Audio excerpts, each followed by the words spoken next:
వసుధాయై నమః. వసుంధరా స్తోత్రం.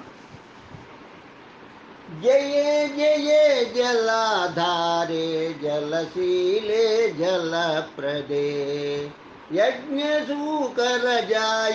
त्वं जय देहि जयावहे मङ्गले मङ्गलाधारे माङ्गल्ये मङ्गलप्रदे मङ्गलार्धं मङ्गलेशे मङ्गलं देहि मे भवे सर्वाधारे च सर्वज्ञे सर्वशक्ति समन्विते सर्वकामप्रदे देवी सर्वेष्टं देहि मे भवे पुण्यस्वरूपे पुण्यानां बीजरूपे सनातनी पुण्याश्रये पुण्यवताम् आलये पुण्यदे भवे सर्वसस्यालये सर्वसस्याढ्ये सर्वसस्यदे सर्वसस्यहरे काली सर्वसस्यात्मिके भवे भूमे भूमिपसर्वस्वे भूमिपालपरायणे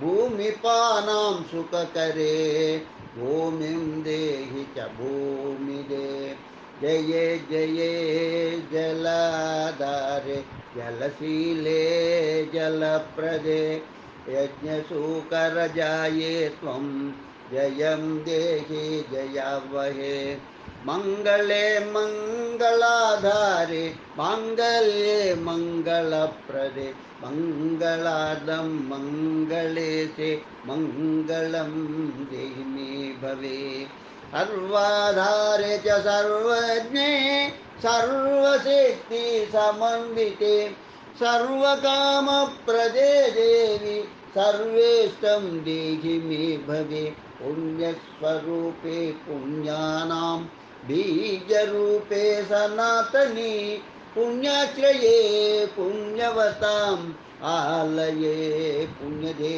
भवे सर्वसस्यालये सर्वसस्याढ्ये सर्वसस्यदे सर्वसस्याहरे काले सर्वसस्यात्मिके भवे भूमे भूमिपसर्वस्वे भूमिपालपरायणे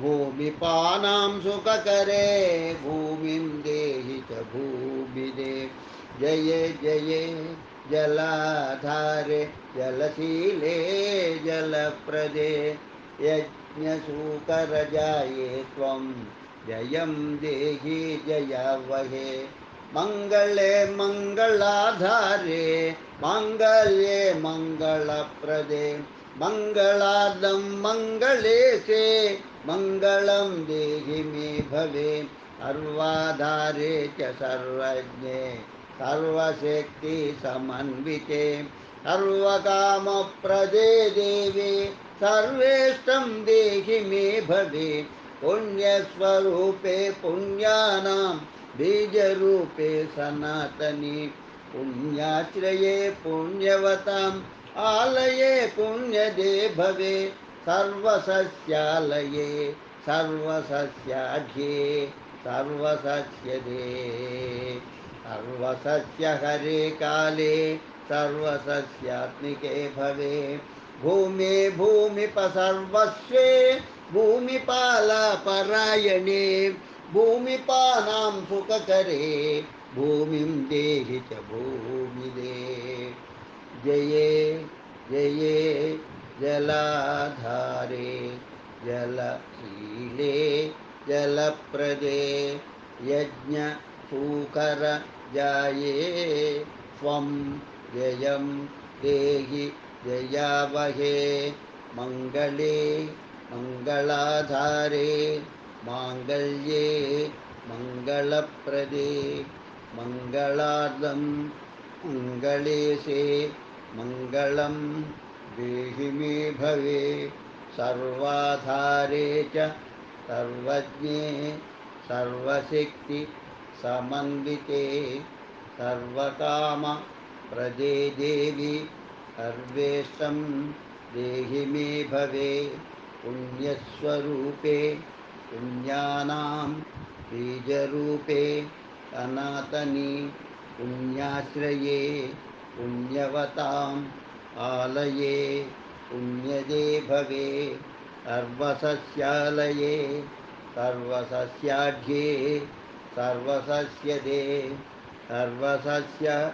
हरे काले सर्वसस्यात्मिके भवे भूवे भूमिपसर्वस्वे भूमिपालपरायणे भूमिपानां सुखकरे भूमिं देहि च भूमिदे जये जये जलाधारे जलशीले जलप्रदे यज्ञसूकर जाये त्वं ययं देहि ययावहे मङ्गले मङ्गलाधारे माङ्गल्ये मङ्गलप्रदे मङ्गलार्धं मङ्गलेशे मङ्गलं देहि मे भवे सर्वाधारे च सर्वज्ञे सर्वशक्ति समन्विते सर्वकामप्रदे देवी सर्वेष्टं देहि मे भवे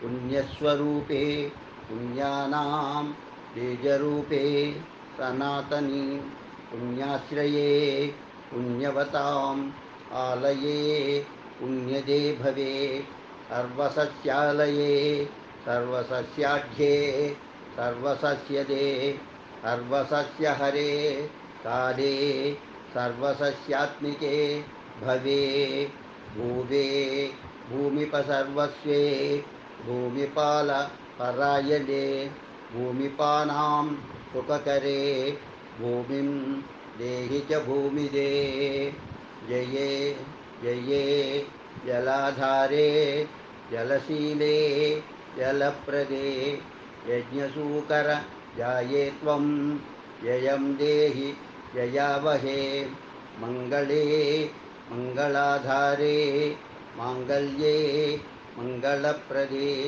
मङ्गलार्धं मङ्गलेशे मङ्गलं देहि मे भवे सर्वाधारे च सर्वज्ञे सर्वशक्ति समन्विते सर्वकामप्रदे देवी सर्वेष्टं देहि मे भवे पुण्यस्वरूपे पुण्यानां बीजरूपे सनातनी पुण्याश्रये पुण्यवताम् आलये पुण्यदे भवे सर्वसस्यालये सर्वसस्याढ्ये सर्वसस्यदे सर्वसस्यहरे काले सर्वसस्यात्मिके भवे भूवे भूमिपसर्वस्वे भूमिपालपरायणे भूमिपानां सुखकरे भूमिं देहि च भूमिदे ॐ ह्रीं श्रीं क्लीं वसुधायै नमः ॐ ह्रीं श्रीं क्लीं वसुधायै नमः ॐ ह्रीं श्रीं क्लीं वसुधायै नमः ॐ ह्रीं श्रीं क्लीं वसुधायै नमः ॐ ह्रीं श्रीं क्लीं वसुधायै नमः ॐ ह्रीं श्रीं क्लीं वसुधायै नमः ॐ ह्रीं श्रीं क्लीं वसुधायै नमः ॐ ह्रीं श्रीं क्लीं वसुधायै नमः ॐ ह्रीं श्रीं क्लीं वसुधायै नमः ॐ ह्रीं श्रीं क्लीं वसुधायै नमः जय जय जलाधारे जलशीले जलप्रदे यज्ञसूकरजाये त्वं जयं देहि जयावहे मङ्गले मङ्गलाधारे माङ्गल्ये मङ्गलप्रदे मङ्गलार्धं मङ्गलेशे मङ्गलं देहि मे भवे सर्वाधारे च सर्वज्ञे सर्वशक्तिसमन्विते सर्वकामप्रदे देवी सर्वेषं देहि मे भवे पुण्यस्वरूपे पुण्यानां बीजरूपे सनातनि पुण्याश्रये पुण्यवताम् आलये पुण्यदे भवे सर्वसस्यालये सर्वसस्याढ्ये सर्वसस्यदे सर्वसस्यहरे काले सर्वसस्यात्मिके भवे भूमि भूमिप सर्वस्वे भूमिपालपरायणे भूमिपानां सुखकरे भूमिं देहि च भूमिदे जये जये जलाधरे जलशीले जलप्रदे यज्ञसुकरजाये त्वं जयं देहि जयावहे मंगले मंगलाधारे मांगल्ये मंगलप्रदे मंगलादं मंगले से मंगलं देहि मे भवे सर्वाधारे च सर्वज्ञे सर्वशक्ति समन्विते सर्वकामप्रदे देवी सर्वेष्टं देहि मे भवे पुण्यस्वरूपे पुण्यनं बीजरूपे सनातने पुण्याश्रये पुण्यवतां वालये पुण्यदे भवे सर्वसस्यालये सर्वसस्याढ्ये सर्वसस्यदे सर्वसस्य हरे काले सर्वसस्यात्मिके भवे भूमि भूमिप सर्वस्वे भूमिपालपरायणे भूमिपानां सुखकरे भूमिं देहि च भूमिदे ॐ ह्रीं श्रीं क्लीं वसुधायै नमः जये जये जलाधारे जलशीले जलप्रदे यज्ञसूकरजाये त्वं जयं देहि जयावहे मंगले मंगलाधारे मांगल्ये मंगलप्रदे मंगलार्धं मंगले से मंगलं देहि मे भवे सर्वाधारे च सर्वज्ञे सर्वशक्ति समन्विते सर्वकामप्रदे देवी सर्वेष्टं देहि मे भवे पुण्यस्वरूपे पुण्यानां बीजरूपे सनातने पुण्याश्रये पुण्यवताम् आलये पुण्यदे भवे सर्वसस्यालये सर्वसस्याढ्ये सर्वसस्यदे सर्वसस्य हरे काले सर्वसस्यात्मिके भवे भूमि भूमिप सर्वस्वे भूमिपालपरायणे भूमिपानां सुखकरे भूमिं देहि च भूमिदे ॐ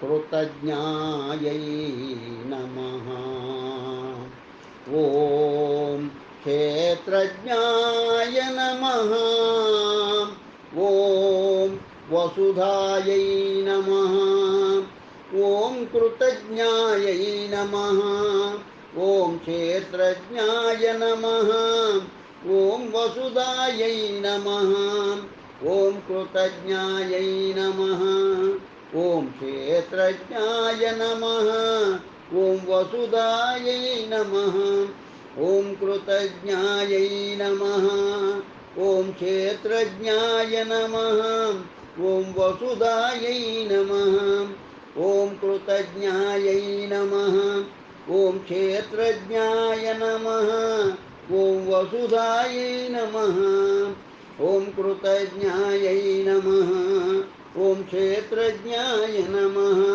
ॐ वसुधाय नमः ॐ कृतज्ञायै नमः ॐ क्षेत्रज्ञाय नमः ॐ वसुधायै नमः ॐ कृतज्ञायै नमः ॐ क्षेत्रज्ञाय नमः ॐ वसुधायै नमः ॐ कृतज्ञायै नमः ॐ क्षेत्रज्ञाय नमः ॐ वसुधायै नमः ॐ कृतज्ञायै नमः ॐ क्षेत्रज्ञाय नमः ॐ वसुधायै नमः ॐ कृतज्ञायै नमः ॐ क्षेत्रज्ञाय नमः ॐ वसुधायै नमः ॐ कृतज्ञायै नमः ॐ क्षेत्रज्ञायै नमः ॐ वसुधायै नमः ॐ कृतज्ञायै नमः ॐ क्षेत्रज्ञाय नमः ॐ वसुधायै नमः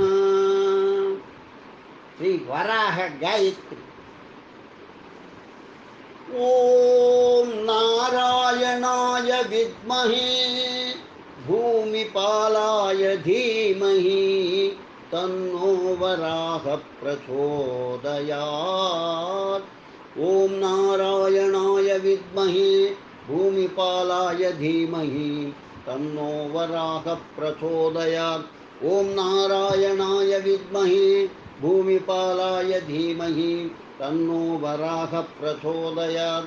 ओम नारायणाय विद्महे भूमिपालाय धीमहि तन्नो वराहः प्रचोदयात्। ओम नारायणाय विद्महे भूमिपालाय धीमहि तन्नो वराहः प्रचोदयात्।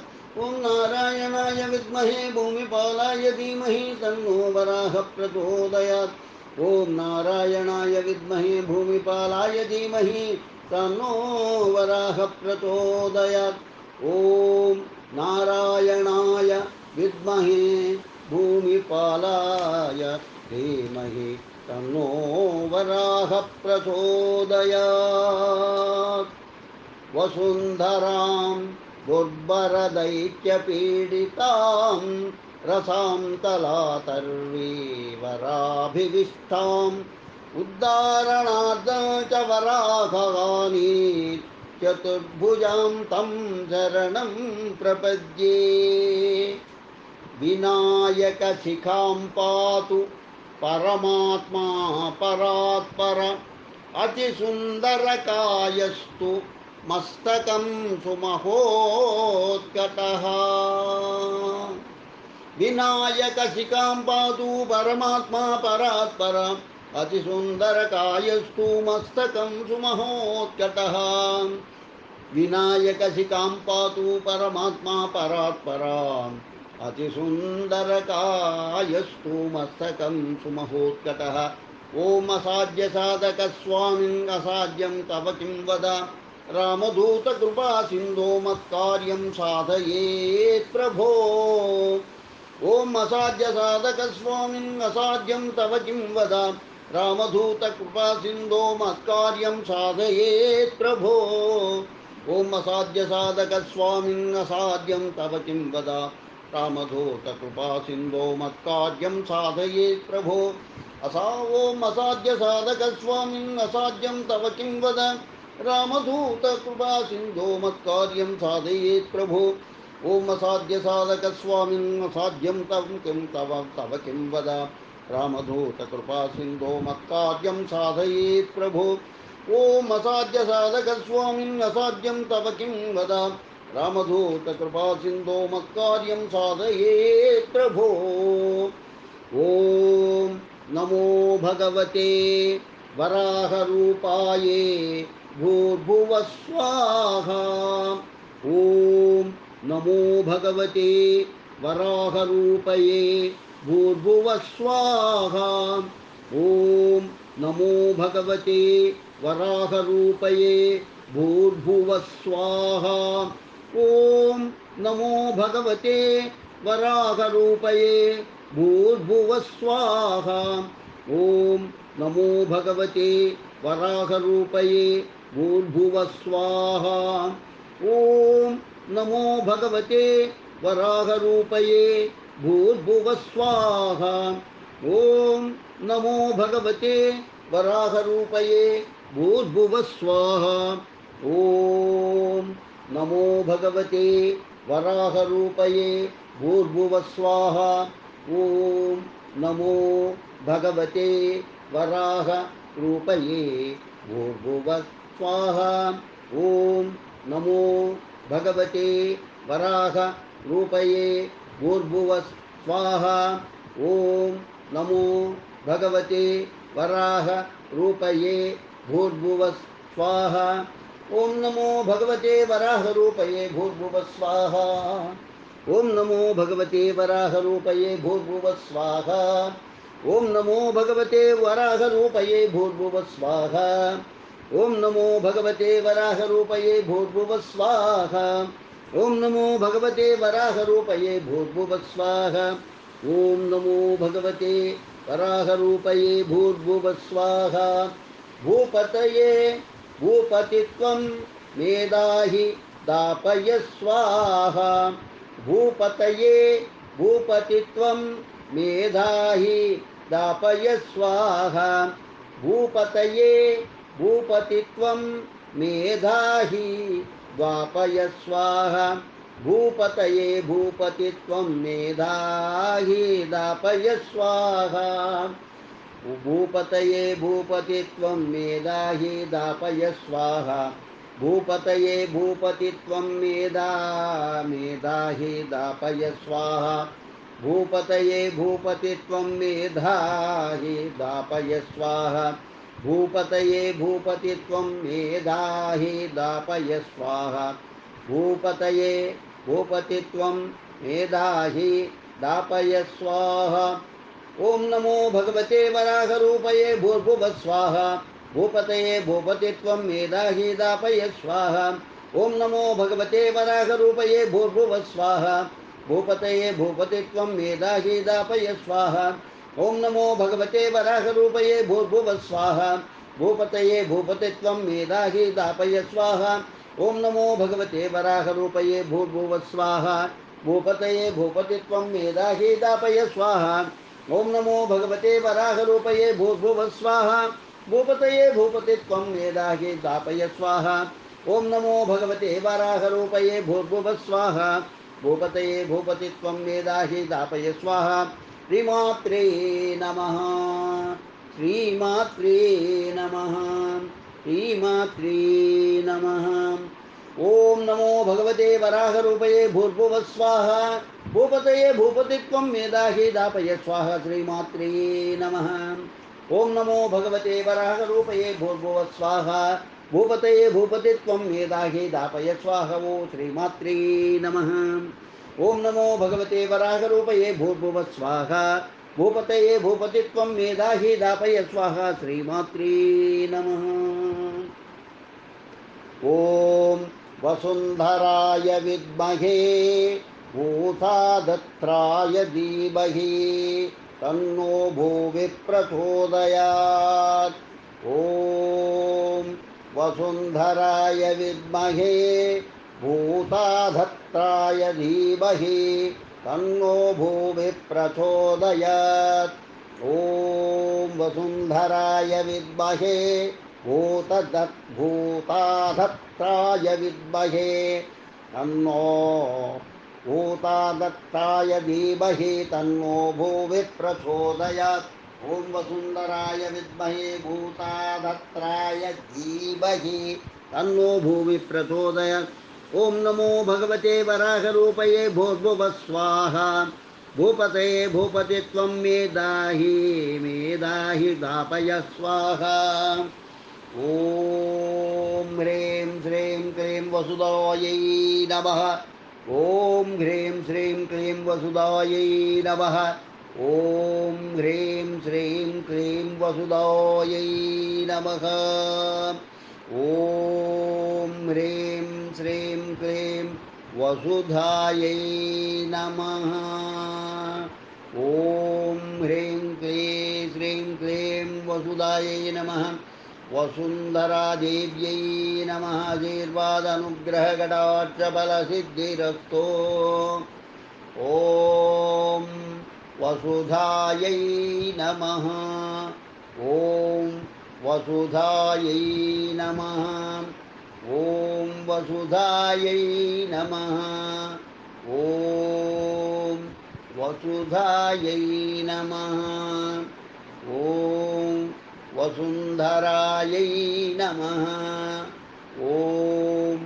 वसुंधरायै नमः ओम वसुंधरायै नमः ओम वसुंधरायै नमः ओम वसुंधरायै नमः श्री वराह स्तोत्रम ऋषयौतु जितं जितं ते जितयज्ञ भावना त्रयीं तनुं स्वां परिधुन्वते नमः यद्रोमगत्रेषु निलिल्युरद्वराः तस्मै नमः कारणसूकराय ते रूपं तवैतन्ननु दुष्कृतात्मनां दुर्दर्शनं देव यदद्वरात्मकं छन्दांसि यस्य त्वचि बर्हिरोम स्वाद्यं दृशित्वाङ्घ्रिषु चातुःहोत्रम् सृक्तुण्ड आसीत् ध्रुवायीशनाशयो हृदोदरे च वसाः कर्णरन्ध्रे प्रासिस्रवस्ये ग्रसने ग्रहास्कुते यच्चर्वणं ते भवनग्निहोत्रम् दीक्षानुजन्मोपसदशिरोधरं त्वं प्रायणीयोदयनीयदंश्रः जिह्वा प्रवर्गस्तव शीर्षकं क्रतोः सभ्यावसध्यं चितयो सवोहिते ओमस्तुरेतः सवनान्यवस्थितिः संस्था विभेदा सवदेवदातवः सत्राणि सर्वाणि शरीरसन्धि त्वं सर्वयज्ञक्रतुरिष्टवन्दनः नमो नमस्ते किल यन्त्रदेवता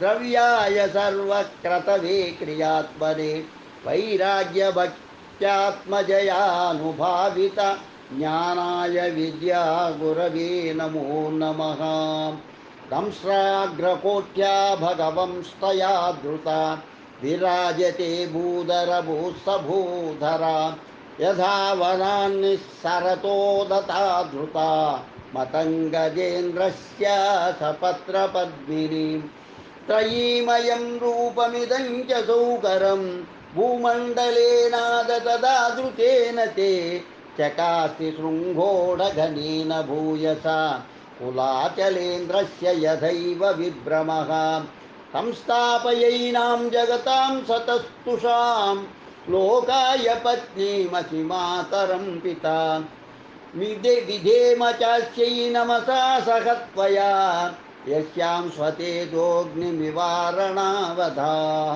कश्चिदधीतान्यतमस्तव प्रभो रसां गताया भुवबुद्धिबर्हणं न विस्मयोऽसौ त्वयि विस्मये यो माययेदं ससृजेति विस्मयम् विधुन्वता वेदमयं निजं वपोर्जनस्तपस्विरच्च निवासिनो वयं सटाशिकोद्धूतशिवाम्बुबिन्दुविमृज्यमाना वृषमीशपाविताः स वै बतभ्रष्टमतिस्तवैष ते यः कर्मणा पारमपारकर्मणः यद्योगमाया गुणयोगमोहितं विश्वं समस्तं भगवन् विदेहिशम् इति श्रीमद्भागवते महापुराणे तृतीयस्कन्धे श्रीवराहप्रादुर्भावो नाम त्रयोदशोऽध्यायः सम्पूर्णम्।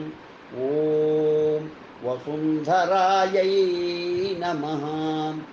ॐ वसुन्धरायै नमः। ॐ वसुन्धरायै नमः। ॐ वसुन्धरायै नमः। ॐ वसुन्धरायै नमः। ॐ वसुन्धरायै नमः। ॐ वसुन्धरायै नमः। ॐ वसुन्धरायै नमः। ॐ वसुन्धरायै नमः। समुद्रवासने देवी पर्वतस्थानमन्दिते विष्णुपत्नी नमस्तुभ्यं पदस्पर्शं क्षमास्व मे ब्रह्मे मूर्ते शोधाय चिन्तयेदात्मनो हितं मरणं वासुदेवस्य कुर्यात् कलिमलापहरम् चतार्णसप्तकुलाचलश्च सप्तर्षयोर्द्वेपपावननी सप्तभूरधिकृत्वा भुवनैः सप्त कुर्वस्तु मम सुप्रभातम्। ॐ भानो भास्करमार्ताण्डा चन्दरस्मै दिवाकर आयुरारोग्यं बुद्धिं श्रियमश्च देहि मे। ॐ वसुन्धरायै नमः। ॐ वसुन्धरायै नमः। ఓం వసుంధరాయై నమః. ఓం వసుంధరాయై నమః. ఓం వసుంధరాయై నమః. ఓం నారాయణాయ విద్మహే భూమిపాలాయ ధీమహి తన్నో వరాహ ప్రచోదయాత్. ఓం నమో భగవతే వరాహరూపయే భూర్భువః స్వాహా. భూపతయే భూపతే త్వం మేధాహి దాపయ స్వాహా. ఓం శ్రీమాత్రే నమః. లోకా సమస్తా సుఖినో భవంతు. లోకా సమస్తా సుఖినో భవంతు. లోకా సమస్తా సుఖినో భవంతు. ఓం శాంతి శాంతి శాంతి. స్వస్తి. ఈ ఈ స్తోత్రాలను మనఃపూర్వకంగా ఉదయం, మధ్యాహ్నం, సాయంత్రం వింటూ ఉన్నట్లయితే వారికి భూలాభం కలుగుతుంది, గృహలాభం కలుగుతుంది, సంపద కలుగుతుంది, ఆయురారోగ్య ఐశ్వర్యాభివృద్ధి కలుగుతుంది. ఇది ఈ స్తోత్రాలను చదివినను విన్నను ఆనందం కలిగి దేహారోగ్యం కలిగి ఆయా గృహ సంపదకై ఈ స్తోత్రాన్ని మీకు అందించడమైనది. శుభం భూయాత్.